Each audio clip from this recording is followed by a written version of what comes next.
내 믿음대로 될지어다 하는 믿음에 관한 말씀입니다. 신앙생활이라는 뜻이 믿음 생활이라는 뜻이죠. 믿음이 없으면은 헛것입니다. 하나님을 기쁘게 할 수도 없고 우리의 변화도 기도할 수가 없는 것이죠. 그래서 예수님에 대한 이 모든 말씀의 사실 초점은 믿음을 갖게 하는 데 있습니다. 그래서 믿음을 갖는 방법도 같기 때문에 계속 성경의 초점은 우리가 하나님을 믿게 하는 말씀이요, 그의 보내신 예수 그리스도를 믿게 하기 위한 말씀이요, 또 그의 보내신 보혜사 성령님을 의지하게 하는 믿음을 갖게 하는데 모든 초점이 맞춰져 있습니다. 왜냐하면 우리는 믿음으로 하나님 나라를 갈 수 있기 때문에 그렇죠. 그래서 믿음으로 되지 않는 모든 말씀, 모든 예배는 사실 헛수고요, 헛것이라고 할 수 있습니다. 왜? 모든 말씀이 믿음에 초점을 맞춰졌기 때문에 그렇죠. 그래서 오늘 말씀도 지난주와 같이 똑같은 초점이 믿음에 관심을 가지시고 들을 수 있길 바랍니다. 예수 그리스도를 믿는 믿음은 우리의 삶을 새롭게 할 뿐더러 믿음이 큰 만큼 우리의 삶을 풍성하게 해줍니다. 그러나 반면에 믿지 못하는 불신은 우리에게 의심을 주고 또 우리의 생각을 불리하게 만들어서 우리의 삶을 매우 무기력하게 만들고 또 우리의 삶이 고통스럽게 만드는 원인이 하나님을 믿지 못하는 불신에서 나오는 것이죠.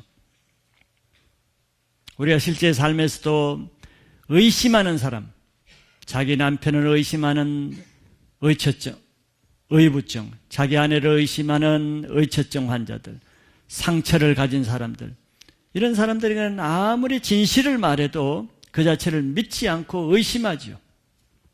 그러니까 그 자신이 고통을 당합니다. 불신은 진리에 대한 부정적인 마음이요, 진리를 거역하는 죄입니다. 그래서 불신에는 고통이 따르고 형벌이 따르는 것이죠. 불신은 모든 것에 부정적인 마음을 주고 의심하는 마음을 주고 믿음을 거부하는 마음을 주기 때문에 그것은 형벌이 따를 수밖에 없어요. 이처럼 불신의 눈을 가지게 되면은 모든 것이 부정적으로 보이고, 그래서 믿음을 갖는데 가장 방해는 의심과 불신의 마음이죠. 교회에서 상처받은 사람은 교회를 신뢰하지 못하고 비판하는 눈을 가지게 되죠. 사람에게 상처받은 사람은 모든 사람을 바로 보지 않고 불신의 눈으로 보게 되죠. 자기 남편에게 상처받은 사람은 모든 남자들을 불신하게 돼요. 이게 불신이 어디서 나오겠습니까? 이러한 모든 불신은 다 하나님으로부터 나오지 않는 사단이 주는 것이고, 그것은 하나님을 믿지 못하게 하는데 목적이 있습니다. 우리의 모든 유일한 믿음의 대상이 하나님이기 때문에 그렇죠. 그래서 마음이 깨끗하고 겸손한 사람은 하나님에 대한 믿음도 단순하게 믿을 수 있습니다. 또 그 믿음도 진실하죠. 그러나 마음에 상처가 있거나 의심이나 왜곡되거나 거짓된 마음을 가진 사람은 하나님 말씀과 하나님에 대한 신뢰가 문제가 생깁니다. 그래서 믿음이 매우 어렵죠. 똑같은 말씀을 똑같은 사람이 듣는데도 그 결과는 너무 다르죠. 그래서 믿음에는 여러 종류가 있게 마련입니다. 전통과 종교의식을 중시하는 형식적인 믿음도 있고, 인간적인 사람의 이성에 기초한 인본주의적인 믿음도 있고, 세상 풍습을 따라서 하는 세속적인 믿음도 있고, 또 보이는 세상 유익을 추구하는 현세적인 믿음도 있고, 어떤 자기의 목적과 사건만을 해결하기 위해서 잠시 일시적으로 가지는 일시적인 믿음도 있고, 사람에게 보이기 위해서 하는, 가장하는, 외식하는 믿음도 있는 것이죠. 이런 것은 믿음이라 할 수 없고 하나님으로부터 나오지 않는 세상으로부터 나오는 거짓된 믿음입니다. 그리고 그 믿음 중에도 또 진실된 믿음이 있어도 그 믿음이 또 크기와 또 강도에 있어서 차이가 있습니다. 어떤 사람은 똑같은 말씀을 듣고도 그 말씀으로 큰 믿음을 가지고 강한 믿음을 가진 사람이 있고, 똑같이 엄청난 말씀을 듣고도 약한 믿음으로 약한 삶을 사는 사람이 있죠. 똑같지 않지요. 그런데 예수님은 제자들에게 늘 항상 믿음이 약할 때마다 믿음이 약한 것을 책망했습니다. 또 믿음이 강한 사람에게는 믿음이 강하다고 칭찬했죠. 이거 뭘 말하겠습니까? 예수님은 우리에게 큰 믿음을 가지길 원하고 작은 믿음을 가진 것을 회개하기를 원합니다. 왜? 작은 믿음은 하나님을 믿지 못하는 불신의 죄로부터 나오는 것이거든요. 말씀을 듣고도 믿지 못하는 그 죄를 회개하지 않는 이상은 믿음이 생기지 않는 것이죠. 참되고 거짓 없는 바른 믿음은 오직 하나님의 말씀과 그의 보내신 예수 그리스도만 믿는 믿음입니다. 예수님 외에는 다른 어떤 사람도 우리를 구원하실 그리스도와 구주가 될 수가 없기 때문에 그렇죠. 그렇기 때문에 진실된 믿음을 가지길 원한다면 하나님 말씀에 자기 생각이나 세상 이론이나 어떤 죽은 교리 같은 전통을 끌어들이지 말아야 됩니다. 자기가 이전에 어떤 교회 생활, 종교 생활을 했으면은 하나님 말씀을 들을 때 사람들은 그걸 끌어들이죠. 그걸 잣대로 자꾸 끌어들이니까 말씀이 불순물이 섞여지고 말씀이 왜곡되고 말씀이 혼잡해지니까 믿음이 안 들어가고 현세적인 믿음, 전통적인 믿음, 종교적인 믿음, 외식하는 믿음, 지저분한 믿음이 되는 거예요. 깨끗한 믿음을 가지려면 말씀 외에 다른 것을 끌어들이면 안 되는 것입니다. 그냥 증거되는 말씀만 믿으면은 아주 정결한 믿음으로 하나님이 받으실 만한 믿음이 될 것입니다. 사단은 우리가 믿음을 가지는 것을 방해하죠. 왜냐하면 우리가 믿음을 가지면은 엄청난 어떤 일이 일어날 것을 우리는 몰라도 사단이 그것을 알고 두려워하기 때문에 그렇습니다. 그래서 예수님의 수제자라고 할 수 있는 믿음이 아주 큰 무리로라도 걸어 다닐 만한 믿음을 가진 그 사도 베드로에게 끊임없이 쫓아다니면서 밀가부르듯이 베드로의 믿음을 떨어뜨리기 위해서 했다 그랬죠. 믿음을 방해를 하는 거예요. 그래서 믿음이 좋다가도 추락하게 되죠. 그래서 예수님은 믿음이 떨어지지 않기를 베드로를 위해서 중보한다고 이런 말씀까지 했습니다. 이와 같이 우리에게 의심과 두려움은 바로 우리의 믿음을 공격하는 사단의 술책인 것을 알아야 됩니다. 말씀을 들을 때 자꾸 안 믿어집니까? 의심이 생깁니까?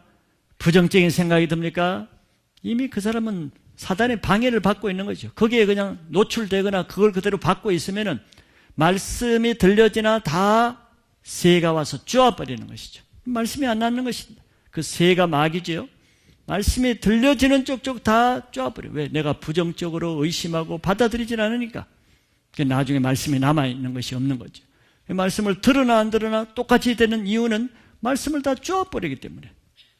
마귀가 다 말씀을 가져가기 때문에 남는 것이 없는 거죠. 말씀을 들으면 말씀을 지켜야 됩니다. 좋은 땅에 부러진 씨는 말씀을 듣고 인내로 지키는 자가 열매를 맺는 거예요. 이 사단의 방해를 이기지 못하면은 사람들은 믿음을 잃고 하나님을 떠나는 결과가 나타나는 거죠. 오늘 백부장의 말씀을 통해서 백부장의 믿음을 통해 큰 믿음으로 큰 능력을 행하는 예수님의 능력을 나의 것으로 만드는 살아있는 믿음을 자기 자신의 것으로 취할 수 있기를 바라겠습니다. 먼저 본문을 통해서 예수님께 나온 백부장을 봅니다. 예수님이 가버나움에 가셨을 때 또 한 백부장이 예수님께 나왔다고 했습니다. 이 백부장이 어떤 자세로 또 어떤 동기로 나왔는가 하는 것을 보는 것은 우리가 예수님께 어떤 자세와 동기로 나와야 되는가를 가르쳐주는 내용이 될 것입니다. 먼저 백부장이 예수님께 어떤 동기로 나왔는가를 설명하고 있죠. 백부장은 로마의 장교지요. 이스라엘 백성들은 그때 당시 로마의 식민지로 있었는데 식민지 백성을 통치하기 위해서 파견된 로마의 장교인데 백부장은 자기 밑에 100명 정도의 군사를 가진 장교입니다. 1000명의 군사를 가진 사람은 천부장이라고 그랬죠. 이게 로마 식민지에 있는 이스라엘 백성들 편에서 보면은 백부장은 상당히 권위가 있는 지위죠. 우리 일제시대 때 일본군 순사나 지소장이나 요즘 말하면 경찰서장이나 이런 지위가 얼마나 막강합니까? 피지배 식민지 백성들에게는. 그런 위치에 있는 사람입니다. 그런데 이 백부장이 나온 동기는 자기 자신의 어떤 사익이 아니라 자기 집에 있는 하인 종 하나가 중풍병으로 심하게 앓고 있는 그 문제를 가지고 예수님께 나왔죠. 그래서 예수님께 나와서 그대로 말했습니다. 자기 집에 중풍병에 걸린 종이 심히 괴로워하고 있다 그랬어요. 지금도 그렇지만 당시에는 중풍병이 불치병입니다. 백부장이라도 고칠 수 없고 의사도 고칠 수 없어요. 그런 자기 종을 사랑하니까 이렇게 나왔겠죠. 자기 종의 그 고통을 같이 괴로워하니까 그 종의 고통을 가지고 나왔겠죠. 그리고 그 종을 굉장히 긍휼히 여기는, 존중히 여기는 마음이 있으니까 상관인 자기가 직접 나왔겠죠. 아니면은 그 백부장 위치에서 그 종 하나가 아픈데 자기가 직접 나올 리가 없죠. 왜냐하면 로마 시대에는 종은 물건입니다. 가구와 같이 사고 파는 물건 취급을 받던데 종 하나 없애도 그만이고 나가도 그만입니다. 더구나 이 종의 위치는 종은 집에서 많은 일을 해야 되는 위치인데 중풍병이 들었으니 이제 쓸모없는 것입니다. 이제 쓸 용도가 없어요. 중풍병인데 뭘 하겠어요. 그럼에도 불구하고 이 백부장은 자기가 꼭 직접 안 나와도 되죠. 그 중에 다른 종을 통해서 얘들아 저 예수님 그 사람에게 이 종이 아픈 거 좀 대신 가서 너희들 좀 여쭤봐라. 시키면 됩니다. 장교니까. 다른 종이 나와도 상관없는 그 일에 중요한 자기 부모도 아니고 자기 아내가 아픈 것도 아니고 자기 물건같이 취급하는 종이 아픈데도 자기가 직접 나오는 거죠. 그의 모습을 보여주는 장면입니다. 그 종을 얼마나 사랑하고 비록 종이지만 종의 영혼을 불쌍히 여기는 긍휼의 마음이 가득한 거죠. 이렇게 착하고 부드러운 성품은 하나님으로부터 나온 마음입니다. 우리에게 모두 다 이런 마음이 있었지만 죄로 인해서 이걸 다 빼앗겼을 뿐이지 원래 우리 마음에는 이런 하나님의 마음이 있는 것이죠. 그래서 착하다라는 것은 도덕적으로 착한 그런 수준이 아니죠. 성경에서 착하다는 것은 하나님이 좋게 여기는 것을 나도 좋게 여기고 또 하나님이 나쁘게 보는 것을 나도 나쁘게 보고 하나님이 원하시는 것을 나도 원하고 하나님이 싫어하는 것을 나도 싫어하는 하나님의 성품을 가진 것을 우리는 착한 마음이라고 말하죠. 성경에도 우리 마태복음에서 긍휼히 여기는 자는 긍휼히 여김을 받는다 그랬습니다. 그런데 예배 나올 때나 또 찬양을 할 때나 기도할 때 먼저 예배 자체, 기도 자체, 찬양 자체보다 더 중요한 것은 내가 무슨 동기로 어떤 마음으로 예배에 나오고 기도 모임에 나오고 찬양을 하는가 이것은 더 중요하죠. 왜? 하나님은 예배하는 예배라는 일을 받기 전에 예배자의 마음을 받거든요. 하나님은 우리의 마음을 받기를 원하시죠. 아벨의 제사를 받으시는 하나님은 아벨의 제사뿐만 아니라 아벨을 받으셨다 그랬습니다. 가인의 제사를 받으시는 분은 가인의 제사만 받지 않은 것이 아니고 가인 자체를 받지 않으신 거죠.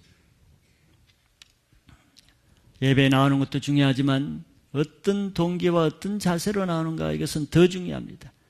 한 번의 예배가 나의 인생을 바꾸는 것은 하나님이 내 마음을 받으실 때만 가능한 거예요. 모든 예배가 그런 것은 아니죠. 여러분들이 이 세상 살 동안 드리는 예배 중에 한 번이라도 주님 앞에 주님이 받으시는 동기로 나오면은 주님이 그 중심을 보시고 여러분들의 마음을 받으시는 예배가 되게 하실 줄 믿으시기 바랍니다. 두 번째는 예수님께 나온 자세를 또 한번 보면은 백부장은 예수님께 나와서 첫 마디가 예수님을 이렇게 불렀죠. 6절에 보면 주여라고 불렀습니다. 나병 환자가 주라고 부르듯이 이 백부장도 주라고 불렀죠. 백부장은 이방인입니다. 유대인이 아니에요.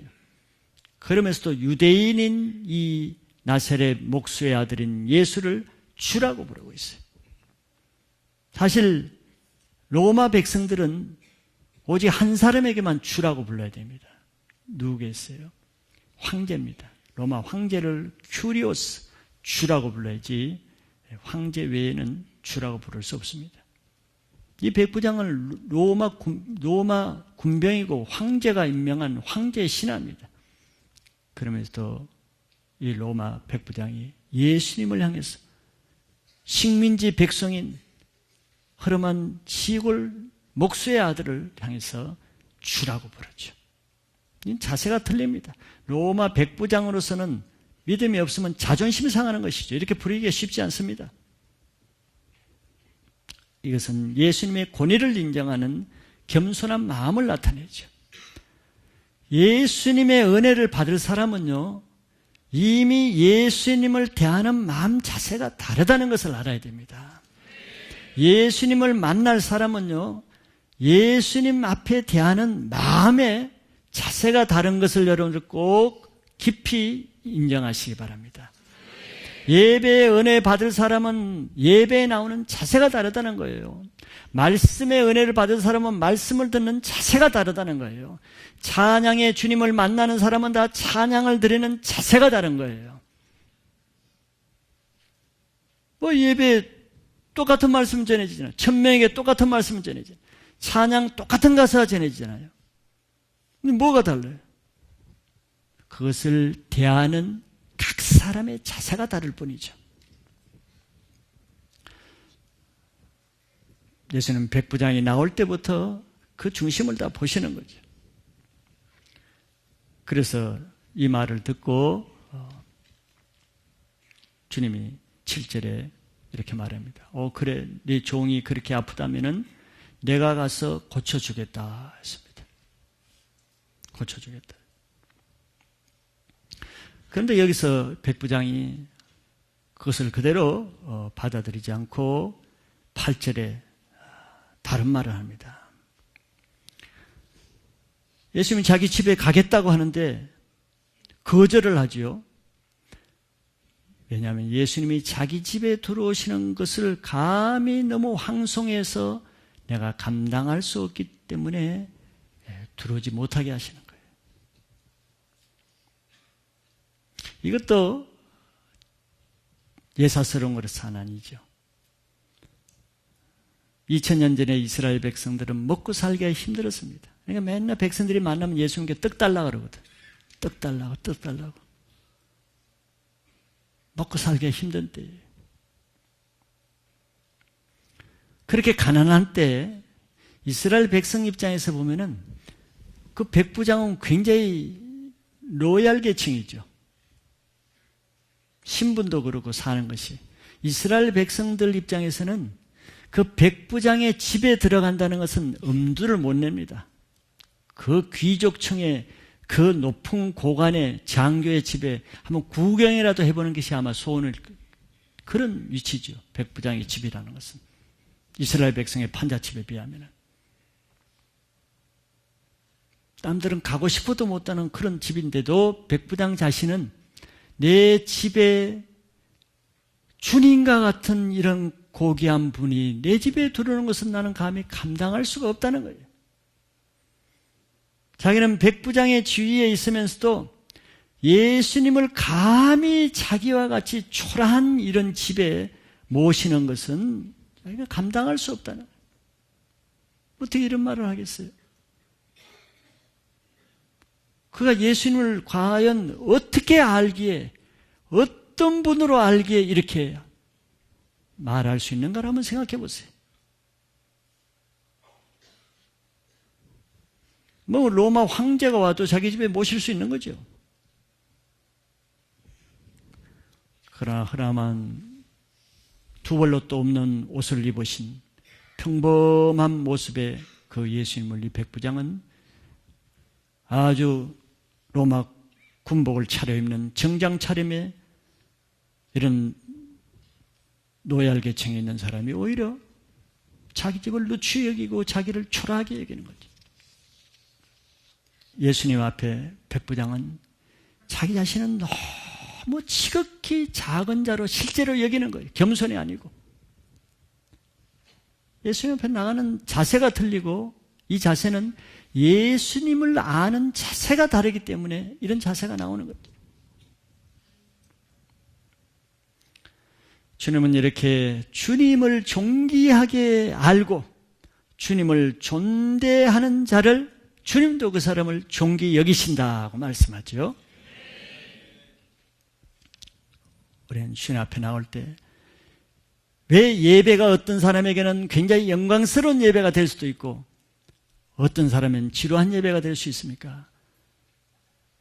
예배는 경배 드리는 것이죠. 누구에게 드립니까? 이 건물에다 경배 드립니까? 이 강당을 놓고 우리가 경배 드리는 것은 아니죠.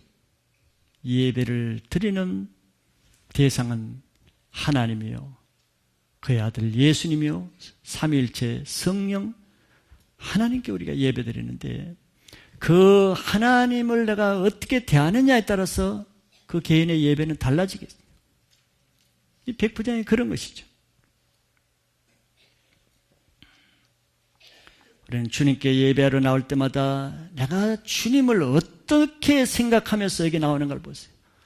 그냥 내 하수인처럼 내가 뭐 예배 널찍이 와도 주님 뭐 별 상관없는 사람, 내가 앉아서 멀찌감치 졸고 있어도 주님 뭐 별로 가치 없는 사람, 그렇게 생각한 사람은 태도가 그렇게 나오겠죠. 그 사람의 태도가 주님에 대한 자세에 따라 그 태도가 나오는 거예요. 주님을 우습게 보는 거죠.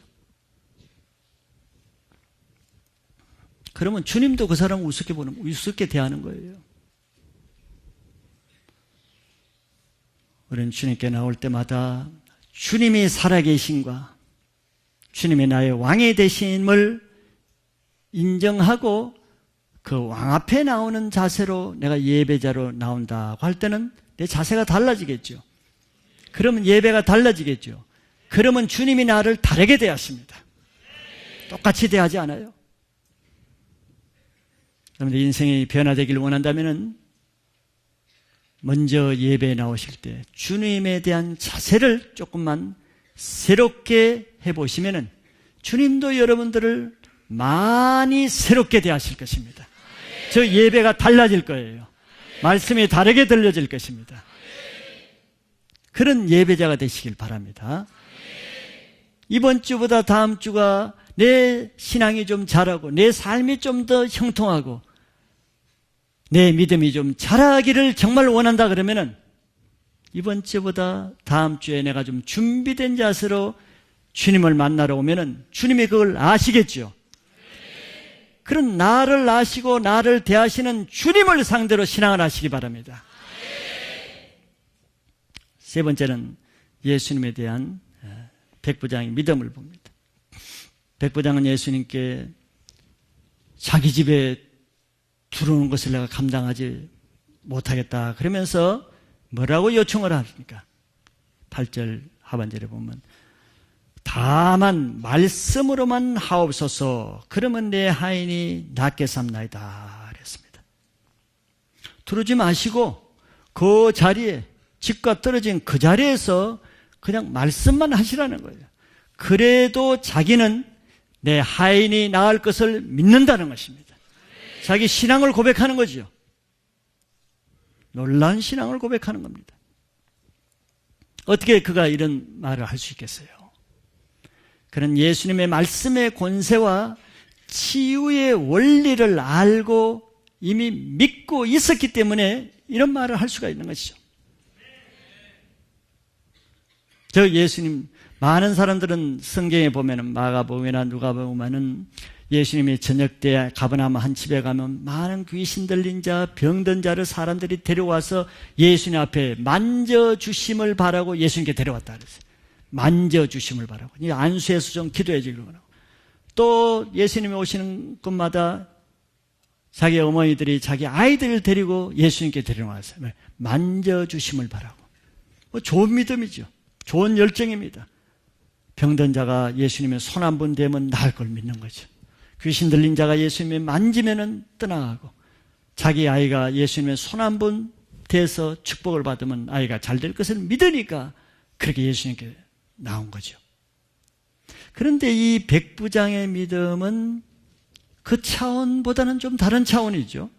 이 백부장은 그것도 물론 믿지만, 이 백부장은 무슨 믿음을 가졌냐면 예수님이 직접 자기 집에 들어오셔서 자기 종 하인의 굳어진 중풍병 위에 손을 넣고 기도하지 않더라도, 직접 오시지 않더라도, 자기 하인을 비록 보지도 못할지라도 멀리서 예수님이 말씀만 하셔도 자기 하인의 병이 나을 것을 믿는 믿음을 가진 거죠.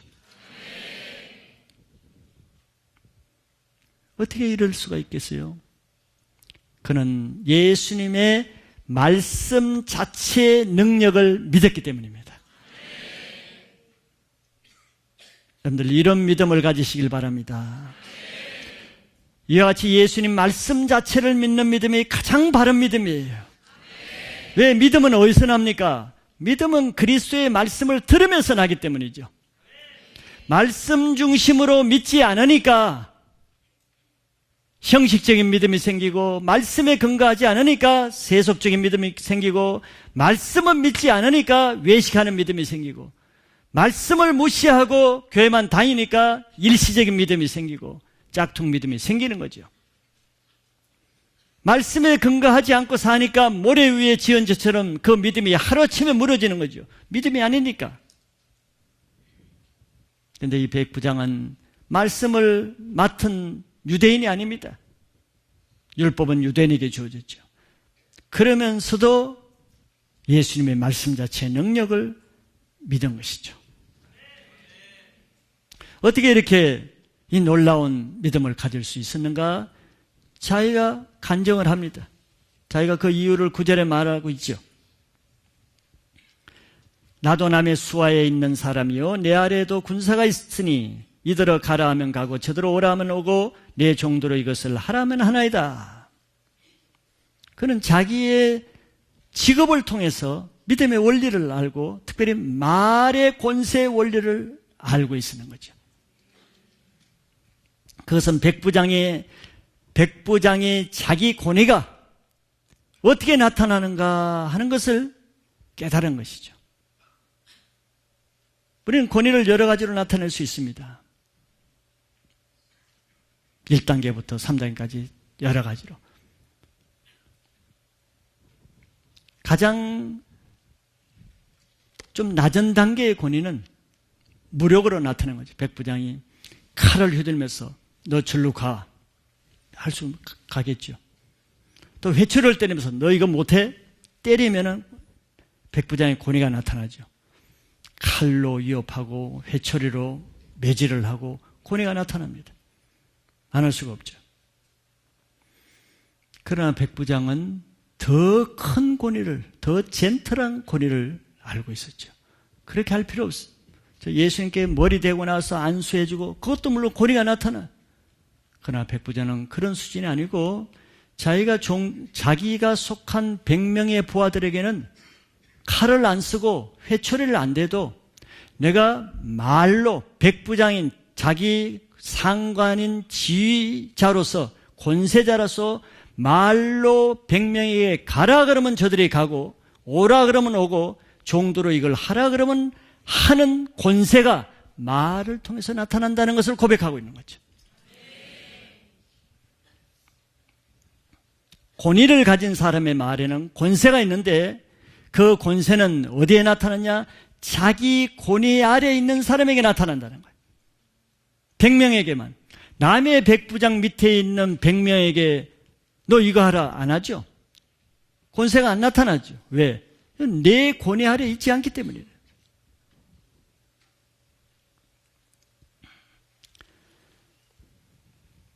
백부장이 자기 권위를 어떻게 쓰는가를, 또 말의 권세가 어떻게 나타나는가를 예수님께 설명을 하고 있습니다. 믿음의 원리를 이해한 것이죠. 그래서 이와 같이 중풍병자에게 예수님의 권세로 명령하면 복종하여 떠날 것을 믿은 것이죠. 근데 이게 놀라운 백부장의 믿음이죠. 왜 그렇습니까? 백부장은 겨우 100명에 해당되는 인격체인 자기 부하들에게만 한정해서 자기 말의 권세가 나타나는 것이죠. 무슨 말이냐면 백부장 집 안에 있는 뭐 강아지나 고양이 한테는 권세가 잘 안 나타나요. 그 집에 살고 저 득실거리는 쥐한테 앞만 떠나가라도 안 나타나죠. 또 자기 집에 비가 오는데 우리 집에는, 우리 이 마당에는 절대 비 내리지 말라. 그 소용없어 안 나타나지 않죠. 권위의 한계가 있기 때문에 그런 거예요. 오직 백부장의 권위가 있긴 있는데 자기에게 맡겨진 100명이라는 인격체인 사람에게만 나타나. 그런데 예수님의 보다 더 위대하신 분으로 그가 대했겠습니까? 예수님은 겨우 자기 100명의 군사나 종들에게 뿐만 아니라 또 이 세상 많은 사람들에게만 영향을 미칠 정도의 그런 권위자가 아니라 그런 생물이든 무생물이든 인격체든 비인격체든 이 세상 모든 만물에게도 말씀을 하면은 그대로 된다는 걸 믿었단 말이죠. 이게 큰 믿음이라는 거예요. 그러니까 중풍병자에게 있는, 지금 중풍병자에 뭘 고치는 거예요? 중풍병이 아닌 병마의 세력을 상대하는 거 아니에요.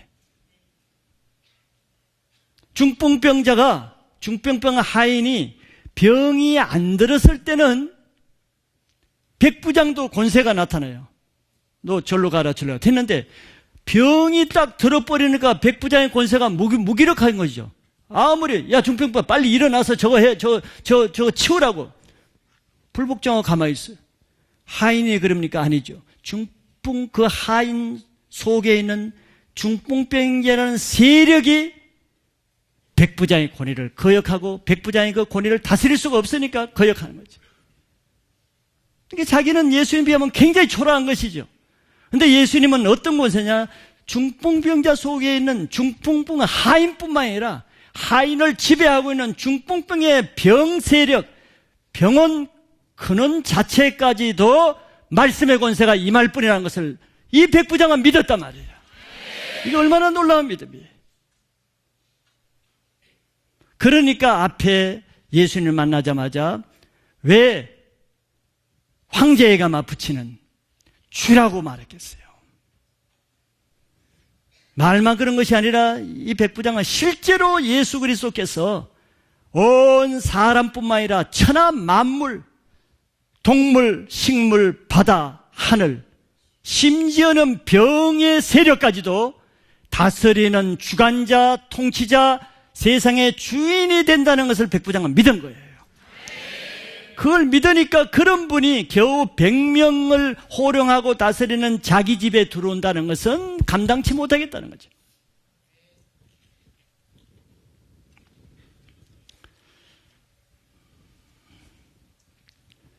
이런 큰 믿음을 가진 사람에게는 예수님도 그 믿음대로 큰 일을 행하시는 겁니다. 이런 믿음은 어떻게 생기겠어요? 바로 예수님 말씀 자체를 그대로 믿을 때 이런 믿음이 생기게 되어 있습니다. 그래서 여러분들이 이런 예배를 드릴 때 지금 뭐 목회자라는 사람 말을 듣는 것이 아니잖아요. 성경에 있는 2000년 전에 이미 하신 예수님 말씀은 시공간, 거리, 시간을 초월해서 역사하시는 말씀인 것을 믿어야 됩니다. 중풍병자에게 지금 시간과 거리를 초월해서 지금 말씀하는 거죠. 그렇기 때문에 2000년 전에 그 예수님 말씀이 지금 시공간을 초월한 2000년 후에 이 자리에서 말씀할 때 그것을 말씀 자체를 믿으면은 예수님이 그 믿음 말씀대로 나타난다는 것을 믿으시기 바랍니다. 그러니까 말씀을 듣고 변화되고 간증을 하는 이유가 그 증거잖아요. 그러나 그 말씀을 믿지 않으면은 반대로 오랫동안 교회를 다녀도 아무 변화가 일어나지 않잖아요. 그게 그 증거죠.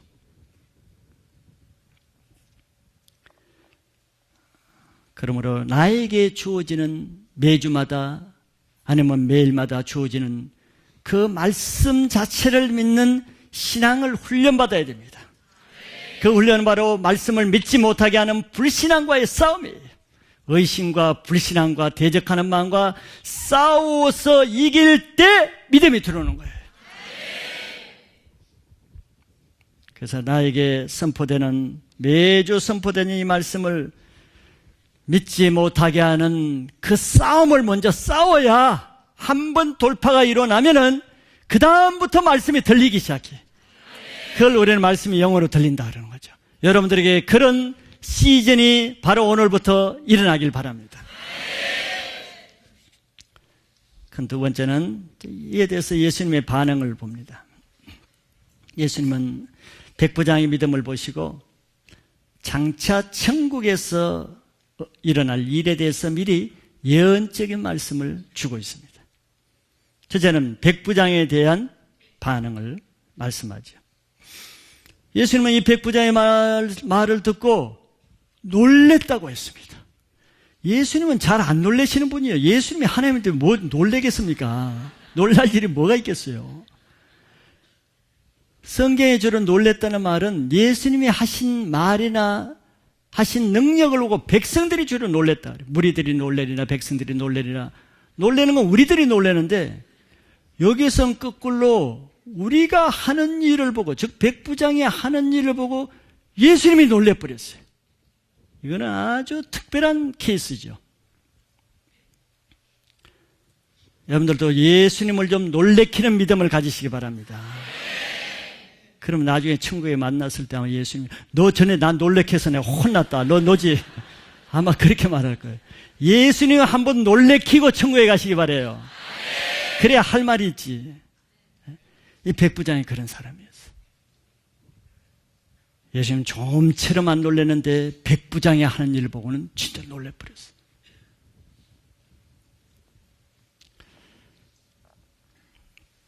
더구나 백부장은 유대인이 아니잖아요. 성경을 맡은 유대인이 아니고 하나님을 섬겨온 백성도 아닌 로마의 장교 이방인인데 이런 믿음을 가졌으니까 더 놀란 거죠.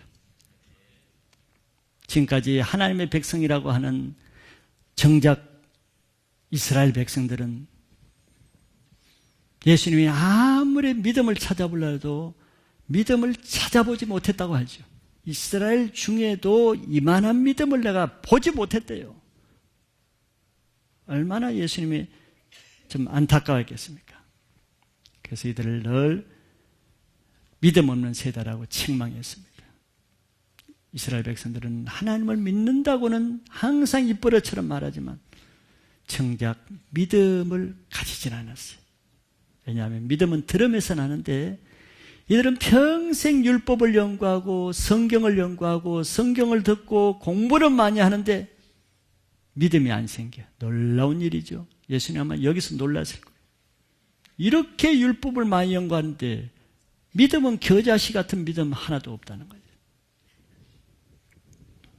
말씀을 연구를 다 믿음으로 공부하고 듣고 배우는 것이 아니라 지식을 채우기 위해서, 알기 위해서. 요즘도 많은 예배를 드린 사람 중에 그냥 오늘은 또 무슨 말씀을 하는가 알아보자, 말은 안 해도 그런 개념으로 예배 드린 사람이 많이 있을 거예요. 그럼 그 사람이 지식을 채우기 위해서 예배를 드리는 거지 내가 하나님을 만나고 믿음을 갖기 위한 것은 아니죠. 그래서 믿음이 안 들어오는 거예요. 지식은 많이 들을 필요도 없습니다. 지식은 한 번 지식만 들으면 끝나는 거예요. 그렇죠? 그래서 성경 66권 한 번 배우면 더 배울 게 없어지겠죠. 지식은 다 배웠으니까. 그래서 전에 들었던 똑같은 말씀 더 들을 필요가 없어요. 이미 다 아는데, 주일학교 때도 수없이 들었는데. 이게 지식으로 신앙생활하는 사람은 모든 말씀이 맨날 똑같아. 다 알고 있는 거. 이게 들을 것이 없는 거예요. 그런데 아무 일은 안 일어나죠. 이게 종교적인 전형적인 모델이죠. 또 돌아가서는 또 성경 연구하는데 아무 일도 안 일어나죠. 지식은 옛날보다 갈수록 쌓아지는데. 이게 이스라엘의 문제, 유대인들의 문제죠. 지금도 유대인들은 이스라엘에 가면은 이마에 말씀 통을 이렇게 달고 다니죠. 신명기에 나와 있거든요. 이마에 미간에 말씀을 진짜로 그 말씀을 넣어가지고 달고 다니. 또 집 대문에는 메주자로 해서 또 저기 말씀 들은 대문마다 이렇게 붙여놨어. 또 실제로 말씀을 많이 읽고 연구해. 그런데 아직 예수님도 믿지 않아요. 가장 불쌍한 자죠.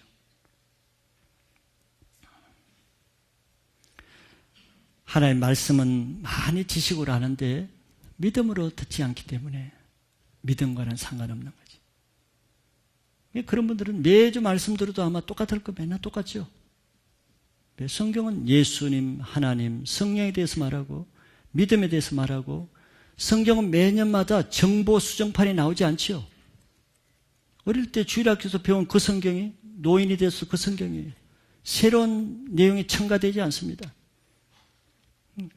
그러니까 한번 바싹 성경 66권을 공부해버리면 그 다음부터는 들을 것도 없고 배울 것도 없게 돼요. 그러면 그 사람이 믿음이 도통했는가? 믿음은 하나도 없죠. 이런 원리를 잘 알아야죠. 그런데 예수님은 율법도 공부하지 않고 성경도 많이 알지 않고 신앙생활을 많이 하지 않는 이 백부장이 자기 본백성 이스라엘보다 더 놀라운 믿음의 원리를 알고 있었단 말이에요. 이스라엘 중엔 이런 믿음의 원리를 아는 사람이 아무도 없죠. 그래서 예수님 놀란 거죠. 그래서 백부장에게 말했습니다. 가라, 내 믿은 대로 될지어다. 그랬습니다. 고쳐졌다 이렇게 말해도 될 텐데 믿음의 원리를 알고 있는 백부장에는 예수님도 믿음의 원리를 말해줬어요. 내 믿은 대로 되는 것이 믿음의 원리다 이런 뜻이죠. 우리는 우리가 믿은 대로 예수님이 그렇게 해주십니다. 그러니까 내가 믿어야 되죠. 믿은 대로 된 거예요. 그래 중풍병자에게 안수하지도 않고 집에 들어가지도 않고 멀찍이 거리를 두고 시간차를 두고 지금 그 자리에서 내 믿음대로 될지어다. 중풍병자에 나아라 이렇게 하지도 않았어요. 지금 백부장 보고 내 믿음대로 될지어다 했는데 그 결과는 백부장이 믿은 그 중풍병자에게 효과적으로 나서 그 시로 즉시 중풍병이 나와버렸어요. 예수님 말씀의 권세를 믿었잖아요. 백부장이 병도 명령하면 나을 것을 믿었더니 진짜 예수님 말씀이 떨어지니까 하인에게 들어가 있는 중풍병이라는 이 병마가 무서워서 떠나가 버렸단 말이죠. 예수님이 권세자이시죠.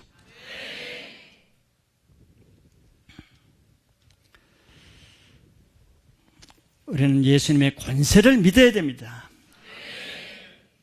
그것은 바로 예수님의 말씀을 믿는 것으로 나타나는 거예요.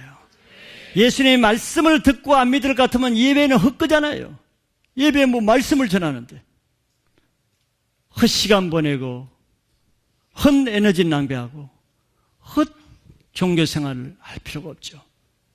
한 번의 예배라도 그래서 예배자의 자세를 새롭게 주일날에 오면은 하나님이 그 한 번이라도 주님이 받으십니다. 우리 편에서 이런 중풍병이 들었다고 할 때 가장 큰 문제는 뭐겠어요? 중풍병이 낫는 것이 가장 큰 문제가 되겠죠. 왜? 사람의 힘으로 할 수 없으니까. 중풍병이 가장 큰 문제입니다. 그러나 예수님 편에서는 그렇지 않죠.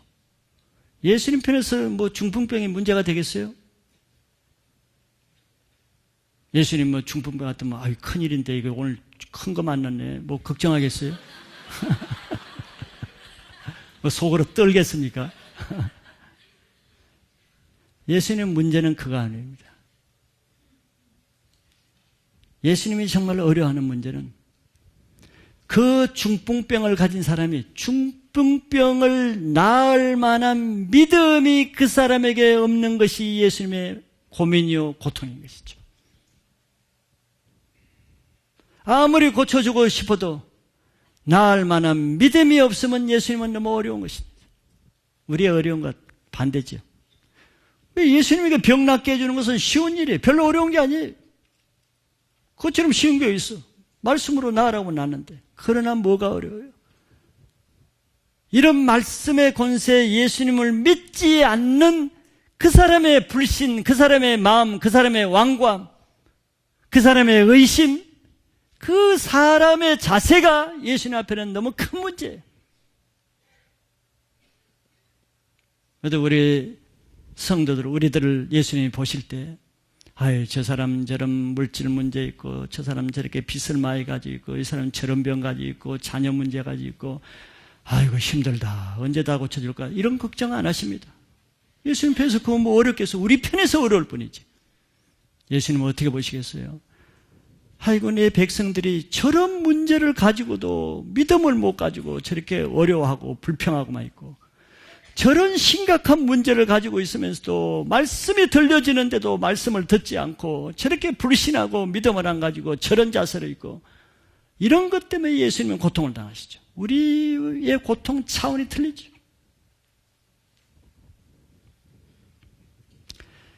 우리의 문제는 우리가 가지고 있는 큰 병이 문제겠지만 실제 더 큰 문제는, 그 병보다 더 큰 문제는 병을 가지고 있으면서도 그 병을 나을 만한 믿음을 가지지 않는 것이 더 큰 병입니다. 불신의 병이죠. 그건 왜 그러겠습니까? 말씀은 수없이 나병 환자도 낫게 한다는 걸 지난주에 보였고, 이번 주에 또 중풍병자도 낫게 한다는 말씀을 주님은 들려주시는데도 불구하고 말씀을 믿지 않는 것이죠. 그럼 예수님은 더 할 것이 없잖아요. 말씀을 안 믿는데야 어떻게 하겠어요? 그렇기 때문에 우리는 이 말씀을 들을 때, 예수님의 말씀이 들려질 때 그 말씀이 그대로, 말씀 자체에 그대로 능력대로 임한다는 것을 믿는 믿음의 자세를 가지시고 들으시기 바랍니다. 그게 더 중요하죠. 그래서 내게 말씀이 들려질 때 그 말씀이 믿음으로 들어오면은 예수님이 내 믿음대로 행할 것도 믿으시면 돼. 내가 믿음이 없어서 일어나지 않는 것이지, 예수님 내 믿음을 들으면 네 믿음대로 된다고 선포하실 것입니다. 두 번째는 마지막으로 이스라엘에 대한 반응을 말씀하시죠. 예수님은 장차 동서로부터 많은 사람이 이르러 아브라함과 이삭과 야곱과 함께 천국에 앉으려니와 이렇게 말씀했습니다. 이방인인 지금 백부장을 보고 이런 말씀을 하시는 거죠. 왜냐하면 당시에 유대인의 생각은 절대 이방인들은 천국 못 간다는 개념을 가지고 있거든요. 그런데 이게 동서로부터 많은 사람은 이방인들을 말하는 것이거든요. 이건 장차 예수를 믿는 사람은 누구든지 동서로부터 민족, 나라, 인종을 차별하지 않고 다 영적인 아브라함 자손이 되어서 아브라함과 이삭과 야곱과 함께 천국에 가게 될 것이라는 공식적으로 이방인들의 구원을 선포하신 거죠. 요것만 했으면 괜찮을 텐데 예수님은 좀 뼈아픈 말씀을 12절에서 한마디 더 거들었습니다. 그런데 그 나라의 본 자손들은 바깥 어두운 데 쫓겨나 거기서 울며 이를 갈게 되리라 그랬어요. 뭐 그냥 쫓겨나가는 것도 아니고 쫓겨나가서 울며 이를 가는 고통이 있을 것이라는 거죠. 이들이 누굽니까? 조상 대대로 아브라함의 자리를 차지하고 있고 조상 대대로 천국을 독차지하고 있었던 사람이죠. 천국은 내 것이다 하고 자부했던 이스라엘, 유대인들에게 하는 말이죠. 그런데 그들이 마지막 때가 되면은 자기들이 차지하고 있던 그 자리에서 쫓겨나 대신 그 자리에는 자기들이 지금까지 개와 같이 취급하던 이방인들이 그 자리를 차지하게 된다는 거죠. 이건 아주 굴욕적이고 멸시적이고 아주 고통스러운 말입니다. 있을 수 없는 얘기죠. 충격적인 말이죠. 근데 마지막 때는 그렇게 된다는 거예요. 그래서 하나님 나라는 아브라함의 자손 혈통을 따라다니는 것이 아니고 누구든지 믿음으로 천국에 들어갈 수 있고 믿음으로 사는 자가 아브라함의 자손이 된다는 것을 말하는 거죠. 아무리 자기 집안이 몇 대째 기독교 집안 모태신앙이라 해도 그것으로 천국 가는 것은 아니죠. 아무리 과거에 내가 불같은 믿음으로 기라성 같은 사역을 했더라도 지금 내 믿음이 없으면 그것으로 옛날 믿음으로 가는 것이 아니라는 거죠. 오랫동안 교회 안에서 신앙생활을 한 자체로 교회 안에서 높은 좋은 중직의 직분으로 그것이 하나님 나라 가는 근거가 아닙니다. 예수님은 내가 인자가 다시 올 때 그때 그 자리에서 너희 중에 믿음을 보겠냐 그러거든. 마지막 때 주님 앞에 섰을 때 가지고 있는 그 믿음으로 돌아가는 것이지 과거의 믿음 가졌다가 다 쏟아버리고 히브리서 6장에 들어 과거의 엄청난 하늘의 은사를 체험하고도 믿음을 배반해서 저주에 가까운 진로로 왔고 성경은 눈에 그런 걸 얘기하는 것이죠. 그래서 먼저 된 자가 나중되고 나중된 자가 먼저 되는 일이 마지막 때는 있게 된다는 거예요. 오랫동안 교회를 독차지하면서 교회 모든 직분은 독차지하면서 사람과 세상에 인정받는 그런 사람이라 할지라도 마지막 때에는 그 자리에서 쫓겨나 울며 이를 가는 대신에 그 자리에 계속 세상에서 죄만 짓고 흉악하게 살아온 그런 사람들이 뒤늦게 예수 믿고 주님께로 돌아오는 사람들로 체인지돼서 대체되는 역사가 있을 것을 예표하는 거죠. 마지막 때 천국 그 자리에 앉는 자가 주인공입니다. 천국은 오직 예수 그리스도를 믿는 믿음으로만 가기 때문에 그렇죠. 이 믿음은 오직 예수님 말씀으로만 됩니다. 교리에 되는 것도 아니고 교회 전통을 믿는다고 되는 것도 아니고 사람의 이론으로 되는 게 아니에요. 그런 유사 믿음으로는 천국에 갈 수 없는 것이죠. 그래서 예수님이 7장 마지막 부분 산상수훈에서 내 말을 듣고 믿고 순종하는 자는 반석 위에 무너지지 않는 그날에 천국에 들어간 믿음이 되고 모래와 같은데 짓는 말씀을 듣긴 들으나 믿지도 않고 행하지 않는 이런 사람은 그날에 다 무너질 것을 경고했습니다. 지금 나의 모습은 내 믿음의 결과물이에요. 지금 내 삶의 실제는 하나님을 대하여 살아가는 나의 결과에 불과한 것입니다. 내 믿음이 내 운명을 결정하기 때문에 그렇습니다. 매일 듣는 또는 매주 듣는 이 말씀에 내 믿음을 어떻게 반응하느냐가 내 운명을 결정합니다. 예배를 쉽게 간단하게 가볍게 드릴 생각을 하면은 내 인생이 바로 가볍게 되는 결과를 맞을 것입니다. 그러나 예배를 통해서 말씀이 주어지는 것을 믿고 행하는 자는 그것이 내 영혼을 반석 위에 세워서 하나님 앞에 나중에 실속 있는 열매 있는 여러분들의 신앙의 축복이 주어질 것을 믿으시기 바랍니다. 할렐루야.